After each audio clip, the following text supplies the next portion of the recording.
Hello all. In the last video we discussed about introduction of green chemistry.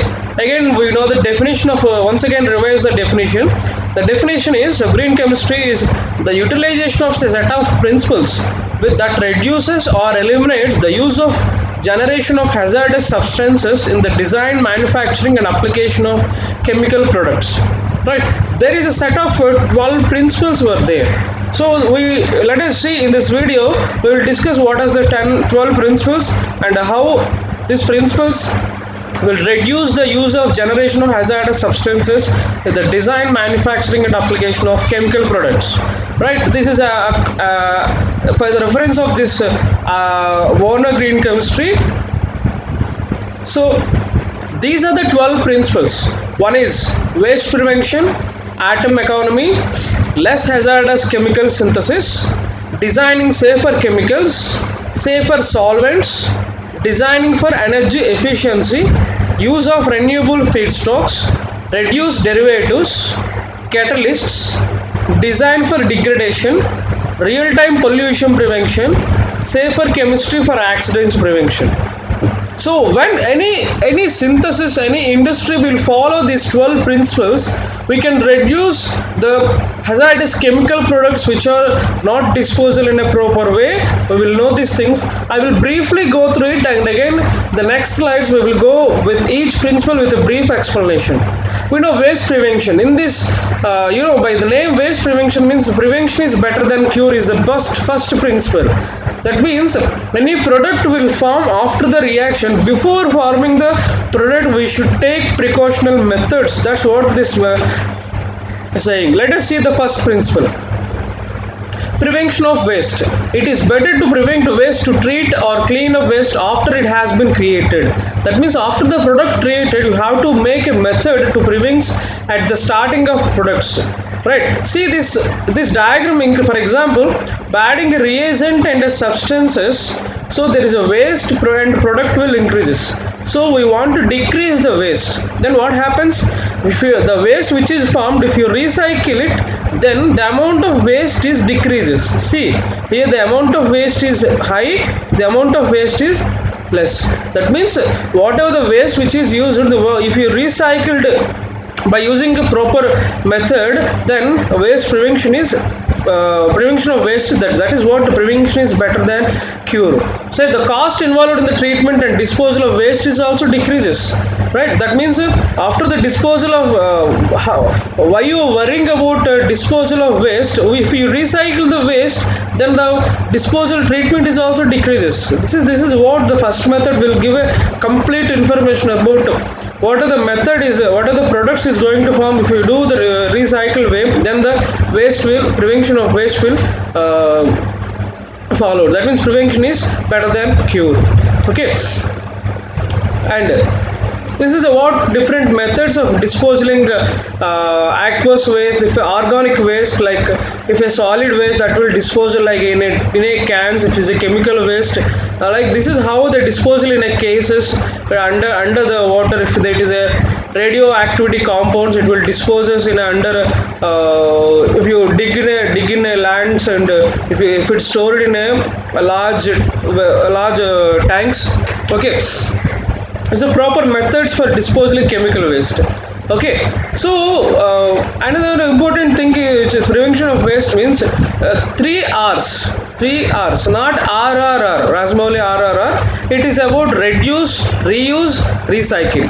That means which is reduce the wastage, reuse the wastage and recycle it. Okay, so if you other than disposal, if you recover it and reuse it and reduce it, then automatically waste disposal is, this is what 25 crores tons of garbage is collected in a Bandra landfill. It is which is recycled in and which is developed in a developed into the energy sources. That means what are the waste is developed which will be converted into energy sources. Generally, waste is two types: liquid waste and solid waste. Liquid waste is properly disposed in a way. Solid waste is properly disposed in a way to develop a power energy. So that means burn it by using that energy, recycling, and the power source is going to generated and converting into plants. Generally, the waste is divided into 35% organic, from 30% papers, 12% from constructions, 3% or 9% plastics, and remaining percentage from glass, metals, all these things. Right. So from the first principle, this is a code we generate: reduce, reuse, and recycle. Okay, let us see atom economy. It's a very simple method. First, I'm going with an explanation. For example, take this calcium carbonate. The calcium carbonate, when it is heated, it emits calcium oxide, which is a lime, which is a usable product, and waste product carbon dioxide emitted.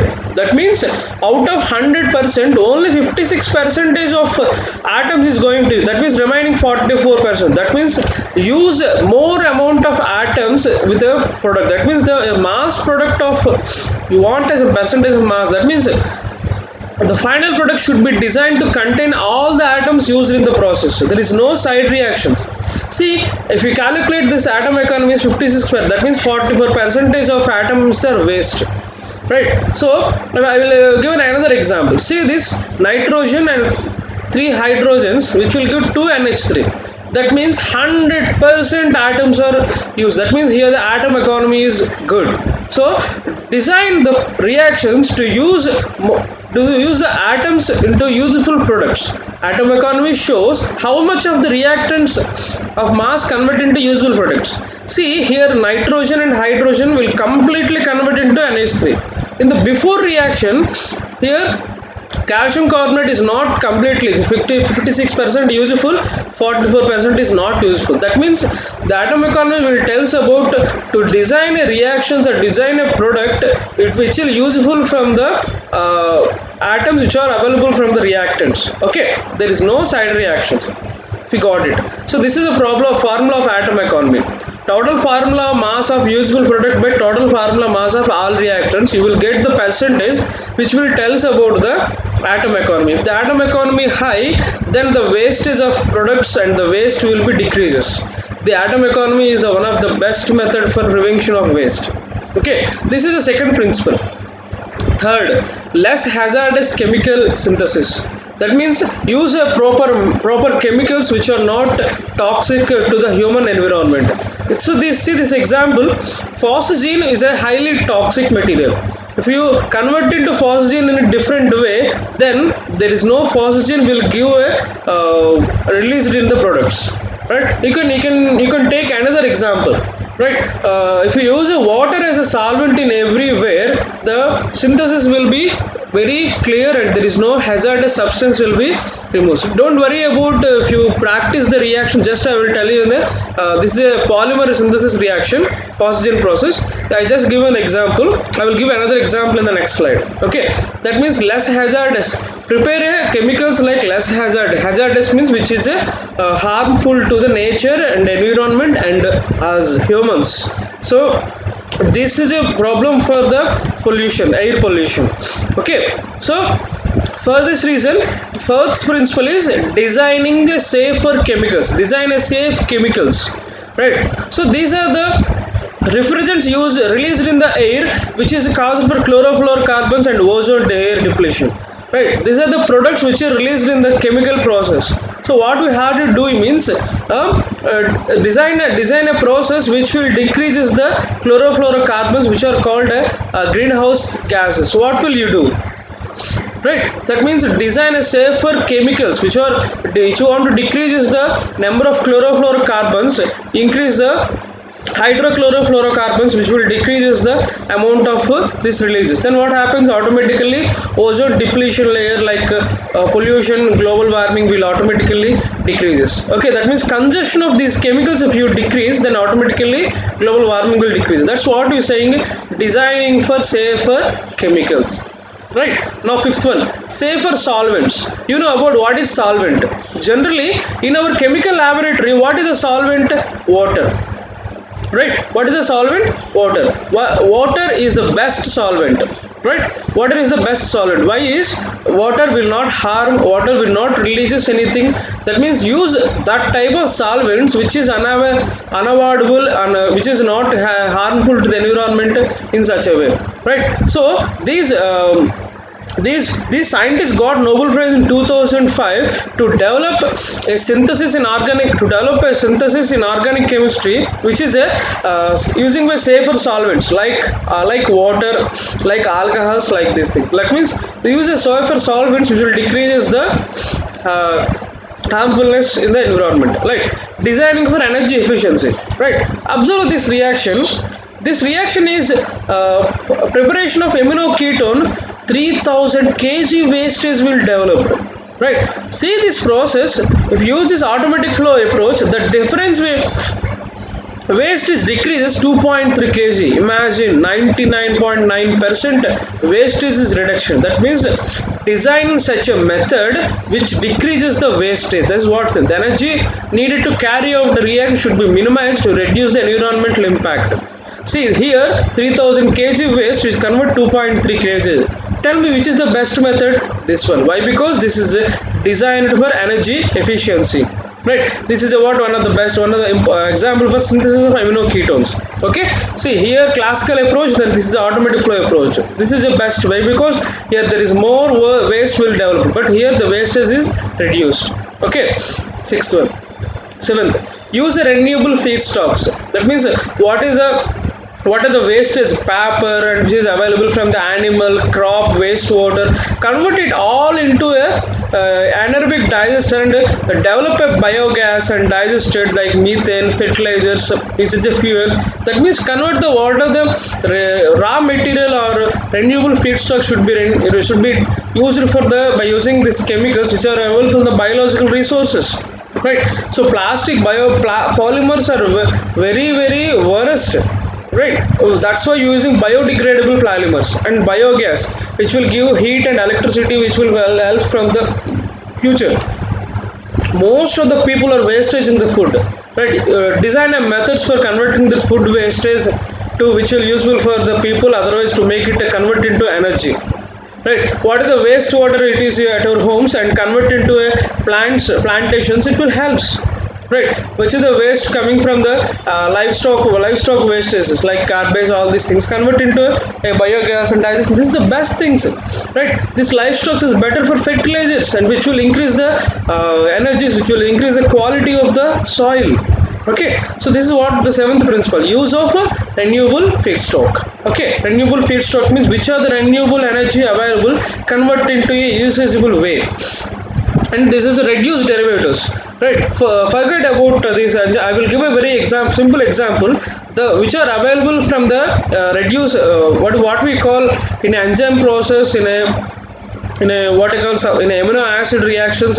Generally in our bodies, what are happening to reduce the derivatives, that means which will increase the rate of reaction, which will gives more wastage products. That means use a proper method to reduce the derivatives in a reaction, that means byproducts. Okay, catalysis, you know what is meant by catalysis. Right, the reaction which is completed, which is undergo by usage of catalyst, are known as catalysis. You know why catalysis will increase the rate of a reaction. Catalyst will enable the higher atomic energy. In the second principle I told you now, atom economy will increases by catalytic reactions which produces less waste. Right, I told you which catalyst process is best for less wastage. This is the green chemistry synthesis which is used for the a catalyst. The efficiency will increases. See, these two reactions are same, but here the catalyst is changed, then the atom economy will increases. Here the 42 and here the 87.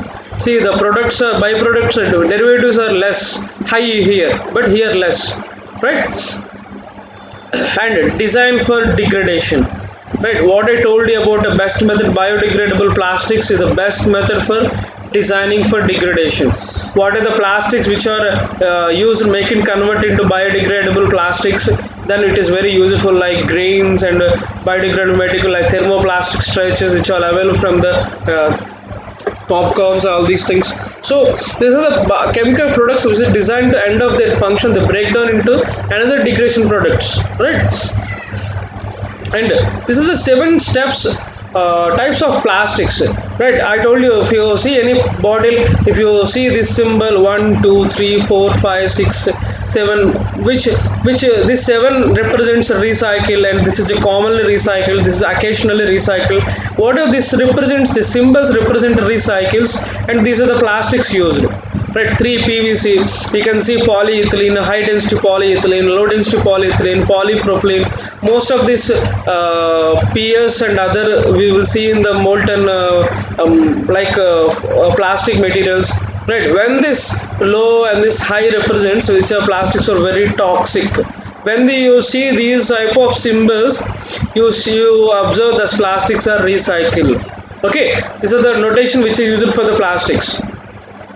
So real-time analysis for pollution prevention. That means design a method to increase the products which you will done in a lesser time, which will decreases the rate of hazardous substances. For example, when coal is burnt in industrial boilers, sulfur dioxide is formed, which is a highly pollutant and poisonous gas, right? So if you do this process, when the sulfur dioxide which is reached, you prepare alarm signal will generate, the temperature is lower immediately. That means this sulfur dioxide will increases the temperature of boilers. So using a real time monitoring, that means the amount of SO2 is generated, measured every time, then the alarm signal will generate it automatically, the temperature low will be decreases automatically, the sulfur dioxide pollutant will not formed in a high manner, that means high percentages. Okay, this is what monitoring in real time systems. Okay, the last not least, inherently safer chemistry for accident prevention, right? So today is April 26. 1984 April 26, very biggest disaster happened in the Ukraine, that is Chernobyl disaster. This is a what very sad, very most of the people died because of nuclear fission reactions, right? Till the Chernobyl is affected with nuclear products, right? So that is inherently safer chemistry. That means before, the problem with Chernobyl is accidental prevention, they did not take accidental prevention, right? If you want to know about Chernobyl, go Google and search, and HBO run a series on the Chernobyl also, right? Chernobyl is the biggest disaster in Ukraine. That the people will not do a proper preventional methods. Most of the people and plants and animals, the creatures, all are died.